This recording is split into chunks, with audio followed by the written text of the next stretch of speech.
14 जुलाई 2023 इस डेट को मार्क कर लो, क्योंकि इसी दिन दोपहर के 2:35 PM को इसरो अपने सतीश धवन स्पेस सेंटर से चंद्रयान 3 मिशन को लॉन्च करने वाला है। और इस बार इंटरेस्टिंगली उनका मेन गोल ही सॉफ्ट लैंडिंग करना होने वाला है, जो चंद्रयान 2 के वक्त उन्होंने कोशिश किया था, मगर मिशन अनफॉर्चुनेटली फेल हो गया। सिंपली स्पीकिंग, इस करंट मिशन पर वो ऐसे कंट्रोल तरीके से चांद पर लैंड करने की कोशिश करेगा जिससे उसके लैंडर को कोई डैमेज ना हो। अगर इसरो इस मिशन को सक्सेसफुली एग्जीक्यूट कर पाता है और चंद्रयान 3 लैंडर के जरिए चांद के साउथ पोल की जांच जल्द से जल्द शुरू हो जाती है, तो भारत वो पहला देश बन सकता है जो उस डेटा से पृथ्वी के जन्म की रियल स्टोरी प्रैक्टिकली प्रूव करके दिखा पाएगा। अब सवाल ये आता है कि ये सब चंद्रयान 3 आखिर कैसे करेगा, उसके पास ऐसे कौन से सेंसर्स लगे हुए हैं और ये सेंसर्स मिशन के कोर ऑब्जेक्टिव्स के अलावा और क्या क्या कर सकते हैं। इन्हीं सभी सवालों के जवाब हम आज इस वीडियो में दे रहे हैं। फिलहाल के लिए बस इतना समझ लो कि चंद्रयान 3 का ये मिशन सिर्फ इंटरेस्टिंग ही नहीं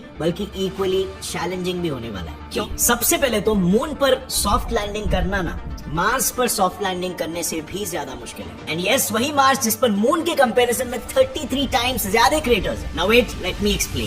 तो यहाँ पर देखो, जैसे आप देख सकते हो पूरे दुनिया में 77 गवर्नमेंट स्पेस एजेंसीज है, उनमें से सिर्फ 11 कंट्रीज ने ही सक्सेसफुली मून मिशन किए हैं। बट सिर्फ 3 ही कंट्रीज ऐसे हैं, अमेरिका, रशिया और चाइना, जो अब तक लूनर सरफेस पर सॉफ्ट लैंडिंग कर पाए हैं। जबकि मार्स तो ज्यादा दूर है। उन पर जिन 5 कंट्रीज ने स्पेस मिशन किए हैं, उनमें से 2 कंट्रीज ने सक्सेसफुली लैंड किया है। यानी कि मार्स पर लैंडिंग का सक्सेस रेट हो गया 40% और वहीं पर लूनर सरफेस पर 27%। अब ऐसा इसीलिए क्योंकि देखो, जहां पर एवरेज एक स्पेसक्राफ्ट को मार्स पर पहुंचने के लिए 7 मंथ्स लगते हैं, वहीं पर मून पर स्पेसक्राफ्ट महज 3 दिन में पहुंच जाता है। सो अगर गलती से भी मून पर जाते वक्त स्पेसक्राफ्ट का पैथ किसी भी रीजन से डिफ्लेक्ट होता है, तो इतने कम समय में उसे मैन्यूवर करना, यानी कि कंट्रोल करना और उसके पैथ को करेक्ट करना ज्यादा डिफिकल्ट हो जाता है। टाइम कम है, डिस्टेंस कम है, डिफिकल्टी ज्यादा हो जाती है। और इससे भी ज्यादा दिक्कत तब आती है जब स्पेसक्राफ्ट को कैलकुलेटेड टाइम फ्रेम में लैंड नहीं कराया जाता। बेसिकली स्पेसक्राफ्ट की स्पीड के बेसिस पर स्पेसक्राफ्ट लैंडिंग का टाइम एस्टिमेट किया जाता है। मतलब सपोज अगर स्पेसक्राफ्ट की स्पीड 20,000 किलोमीटर/आवर है, तो उसे मून पर लैंड करने के लिए सिर्फ 15 से 30 मिनट का विंडो मिलता है। अदरवाइज उस स्पेसक्राफ्ट का खेल खत्म। यानी कि स्पेसक्राफ्ट का पाथ चेंज करो या ना करो,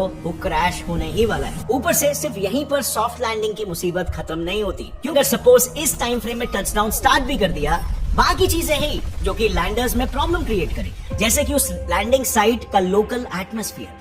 जैसे कि हम सब जानते हैं कि मार्स पर एटमॉस्फेयर है जो कि फ्रिक्शन पैदा करके लैंडर की स्पीड स्लो कर देता है, और इसीलिए मार्स पर लैंडिंग के लिए थ्रस्टर के साथ साथ पैराशूट्स भी यूज किए जाते हैं। पर मून पर ऐसा कोई एटमॉस्फेयर ना होने की वजह से पूरा का पूरा लोड थ्रस्टर्स पर आ जाता है, और यही थ्रस्टर्स लैंडिंग में प्रॉब्लम क्रिएट करते हैं, क्योंकि ये एक्स्ट्रा पावरफुल थ्रस्टर्स जैसे ही लूनर सरफेस पर लैंड करने की कोशिश करते हैं, उनसे मून की लूज सॉइल का उड़कर डेलिकेट सेंसर्स में एंटर होने का खतरा बढ़ जाता है, जो कि मिशन पर पानी फेर। अब इन दिक्कतों के ऊपर पिछले बार चंद्रयान 2 को लैंड जहां पर कराना था, वो एरिया था मून का साउथ पोल। अब मून के साउथ पोल पर ना स्पेसिफिकली पूरे मून के कंपैरिजन में ज्यादा क्रेटर्स, वैलीज और माउंटेन्स हैं। सो लैंडिंग के लिए एक स्वीट स्पॉट टारगेट करना और फिर एक्यूरेटली उसी स्वीट स्पॉट पर लैंडर को अर्थ से कंट्रोल करके लैंड कराना, ये अपने आप में ही काफी डिफिकल्ट है। इसके अलावा मून के साउथ पोल पर लैंड करते वक्त टेम्परेचर ड्रास्टिकली फ्लक्चुएट होता है। मून को अपने एक रोटेशन कंप्लीट करने के लिए लगभग 28 डेज लगते हैं, जिससे 2 हफ्तों तक सन को फेस किए हुए साइड का टेम्परेचर 120 डिग्री सेल्सियस तक पहुंच जाता है,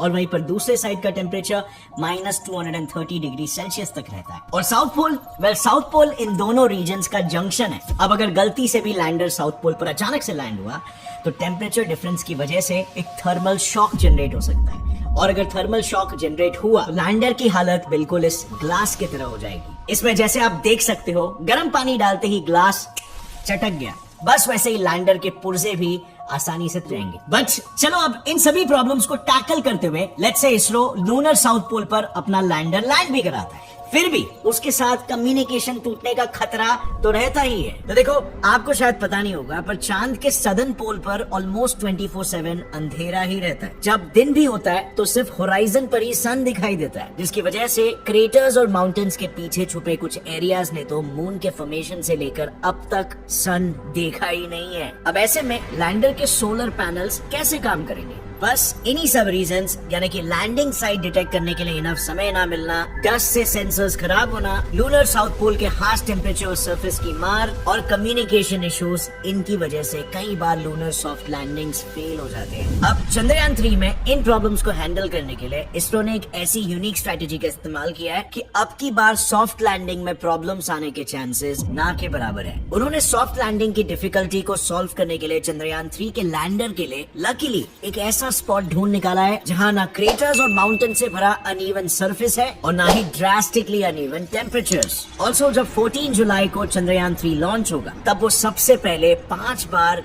अर्थ के चक्कर काटते हुए अपना ऑर्बिट रेस करेगा सो दैट वो एक ऑप्टिमल स्पीड तक पहुंच जाए। इससे होगा ये कि वो मून की तरफ किसी स्लिंग शॉट की तरह उड़ जाएगा, जिससे चंद्रयान 3 मिशन के इनिशियल फेज में ज्यादा फ्यूल यूज नहीं होगा और यही फ्यूल लैंडिंग के वक्त इस्तेमाल किया जा सकेगा। इसके बाद जब लैंडिंग का समय आएगा तब भी इसरो ने एक यूनिक प्लान सोचा हुआ है। इसरो ट्रेडिशनल तरीके से डायरेक्टली लूनर सरफेस पर लैंड नहीं करवाएगा, क्योंकि एज आई सेड अर्लियर इससे थ्रस्टर्स बहुत ज्यादा धूल उड़ा सकते हैं और उससे सेंसर्स खराब हो सकते हैं। सो इंस्टेड चंद्रयान 3 अपनी स्पीड को लैंडिंग से पहले ड्रास्टिकली घटाने और साथ ही लैंडिंग साइट को एक बार फिर से प्रॉपर्ली इंस्पेक्ट करने के लिए मून के अराउंड ऑर्बिट रेड्यूसिंग चक्कर काटेगा। यानी ऑल इन ऑल सिर्फ इन 2 स्टेप्स यानी कि ऑर्बिटल मैन्यूवर्स और परफेक्ट लैंडिंग स्पॉट से चंद्रयान 3 सॉफ्ट लैंडिंग फेलियर्स के पहले 3 रीजंस को टैकल कर सकेगा। इसके बाद रही बात 4th रीजन की, विच इज कम्युनिकेशन इश्यूज, तो उसके लिए चंद्रयान 3 चांद की सतह पर जांच अपने रोवर से करने वाला है, अपने लैंडर से नहीं। और इंस्टेड वो अपने लैंडर को धूप में खड़ा रखकर उससे रोवर और पृथ्वी के बीच सिग्नल्स रिले करवाने वाला है। इसे थोड़ा और आसानी से समझने के लिए आइए सबसे पहले चंद्रयान 3 के आर्किटेक्चर को समझते हैं। देखो, अगर हम चंद्रयान 3 और उसके प्रीडिसेसर चंद्रयान 2 के आर्किटेक्चर को कंपेयर करें तो हम देख सकते हैं कि इसके डिजाइन में कोई मेजर डिफरेंस नहीं है। इसमें भी 2 मॉड्यूल्स है, प्रोपल्शन मॉड्यूल और लैंडर मॉड्यूल, जिनका एवरेज वेट एक टाटा हैरियर या ऐसे किसी एसयूवी जितना है और कुल मिला के पूरे स्पेसक्राफ्ट का वेट कुछ 3900 किलोज है, यानी कि एक हाथी जितना। बस सिर्फ फर्क इतना है कि इसमें ऑर्बिटर नहीं है जो मून को रिवॉल्व करके स्कैन करे, क्योंकि चंद्रयान 2 का ऑर्बिटर हमारे लिए ये टास्क ऑलरेडी कर रहा है और इसीलिए चंद्रयान 3 में सिर्फ थोड़े बहुत मॉडिफिकेशंस ही किए गए हैं। और यही वजह है कि फाइनली चंद्रयान 3 कोविड वगैरह जैसे क्राइसिस और उससे हुए ग्लोबल शटडाउन के बावजूद भी महज 4 सालों में लॉन्च के लिए पूरी तरीके से तैयार हो पाया। अब एक बार सक्सेसफुली ये चांद पर लैंड हो गया तो उसके बाद लैंडर में से रोवर को डिप्लॉय किया जाएगा, जो तुरंत लेजर इंड्यूस्ड ब्रेकडाउन स्पेक्ट्रोस्कोप यानी लिव्स से मून के सॉइल में पड़े केमिकल कंपोनेंट्स को एक्साइट कर देगा। इससे उन केमिकल्स में से अलग अलग waves like alpha and X rays निकलेंगे, जिन्हें रोवर पर लगे अल्फा पार्टिकल एक्स-रे स्पेक्ट्रोमीटर फिर डिटेक्ट करके एनालाइज करेगा, ताकि मून के साउथ पोल पर सॉइल का कॉम्पोजिशन क्या है ये पता किया जा सके। इसके अलावा साइमल्टेनियसली लैंडर अपनी लैंडिंग साइट से ही मून पर एटमॉस्फेयर कितना थिन है ये पता लगा पाएगा और इतना थिन क्यों है इन मिस्ट्रीज को भी डिकोड करने की कोशिश करेगा, क्योंकि जैसे मैंने पहले कहा था कि मून पर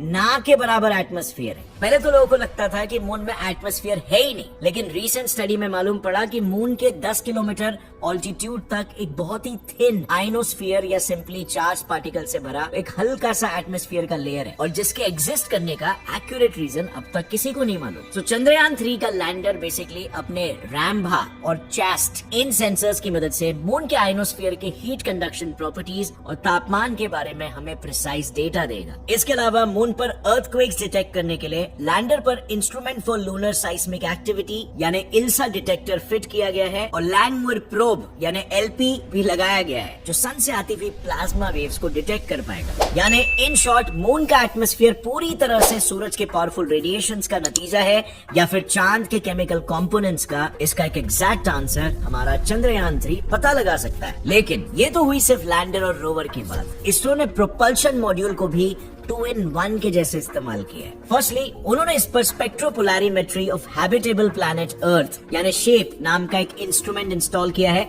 जो अर्थ की तरह हैबिटेबल एक्सोप्लैनेट्स को भी डिटेक्ट करके उनके केमिकल कॉम्पोजिशन को स्टडी कर सकता है। देन डिटैच होने के बाद प्रोपल्शन मॉड्यूल रिले सैटेलाइट की तरह काम करेगा, जहां वो लूनर साउथ पोल पर भी मैसेजेस और डेटा इंटरप्शन ना हो, इसीलिए रोवर और लैंडर से आए इंपॉर्टेंट डेटा पृथ्वी पर मौजूद इसरो के इंडिया डीप स्पेस नेटवर्क के एंटेना की ओर रिले करेगा। अब ये एक बहुत ही बड़ा स्टेप है, क्योंकि इससे हमें किसी और देश के रिले सैटेलाइट्स की जरूरत नहीं पड़ेगी और हमारा डेटा भी सिक्योर रहेगा, क्योंकि पहले ऐसे बहुत बार हो चुका है, इसरो से आया डेटा दूसरे कंट्रीज चुरा पाए थे। अब अगर देखा जाए ना, तो ये हमारे मैन्ड मिशन का एक फर्स्ट स्टेप हो सकता है, क्योंकि अगर आज हम लैंडर को मून के साउथ पोल के डिफिकल्ट टेरेन पर लैंड करा सके, तो डेफिनेटली गगनयान मिशन के तहत इंडियन एस्ट्रोनॉट्स को भी सेफली आउटर स्पेस में भेजा जा सकता है। इस मिशन से हमारा कॉन्फिडेंस काफी बढ़ जाएगा। बट खैर, गगनयान मिशन के लिए अभी टाइम है। फिलहाल इतना समझ लो कि चंद्रयान 3 का मिशन अगर सक्सेसफुल होता है, तो उससे भारत पहला वो देश बन सकता है जो पृथ्वी के क्रिएशन और एवोल्यूशन से जुड़ी थियरी को प्रैक्टिकली प्रूव करके दिखा सकता है, क्योंकि साइंटिस्टों के अकॉर्डिंग मून के साउथ पोल पर स्पेक्ट्रोस्कोपी के जरिए ये देखा गया है कि वहाँ आइस के फॉर्म में वाटर के मॉलिक्यूल्स काफी ज्यादा है, और वहाँ के क्रेटर्स के अंधेरे कोनों में जमा हुआ पानी तो चांद और पृथ्वी जब पैदा हुए थे तब से ही वहाँ पर मौजूद है। साथ ही रिसेंटली ये भी देखा गया है कि मून पर कुछ मैग्नेटिक फील्ड एनोमलीज भी है, वहाँ भी अर्थ की तरह एक अनइवन मैग्नेटिक फील्ड है। अब मोस्टली ऐसा तब होता है जब किसी सेलेस्टियल ऑब्जेक्ट के अंदर एक एक्सट्रीमली हॉट मोल्टन कोर हो। मतलब अगर हम इस अनइवन मैग्नेटिक फील्ड के कॉज का पता लगा पाए, तो हम भी ये समझ सकते हैं कि क्या चांद ओरिजिनली हमारी पृथ्वी से ही टूटकर बना था, जैसे कि थिया की अर्थ से टकराने की पॉपुलर थियरी कहती है। ऑल इन ऑल, अगर चंद्रयान 3 चांद पर मौजूद पानी और वहाँ की मैग्नेटिक फील्ड, इन दोनों चीजों की डिटेल इंफॉर्मेशन निकाल पाया, तो उससे पृथ्वी के इतिहास की कई पहेलियां सुलझ जा सकती है। और सबसे मजेदार बात यह होगी कि हमारा देश इसे सुलझाने वालों में से सबसे पहला देश होगा। बस फ्रेंड्स, प्रॉब्लम यहाँ पर यह है कि हम हमेशा की तरह इसमें लेट ना हो जाए। ओके, जैसे आप लोग को ऑलरेडी पता है, नासा 1958 में एस्टैब्लिश हुआ था, और फिर भी सिर्फ 11 सालों में ही वो इंसानों को चांद पर पहुंचा चुका था, जबकि लगभग उसी समय में बना हमारा इसरो अपने टाइट बजट के चलते आज तक ये नहीं कर पाया। अगर इसरो के पास भी टाइट बजट होता, तो हमारे एस्ट्रोनॉट्स भी चांद पर पहुंच चुके होते, और शायद हमने और भी काबिल मिशंस को अंजाम दिया होता। और अगर फ्रेंड्स इस वीडियो से आपको कुछ भी नया सीखने मिला, एक लाइक जरूर ठोकना, चैनल को भी सब्सक्राइब कर लो और बेल नोटिफिकेशन दबाओ, ताकि आगे आने वाली हमारी कोई भी वीडियो की अपडेट आप मिस ना करो। See you next time. As always, stay curious, keep learning and keep growing. जय हिंद।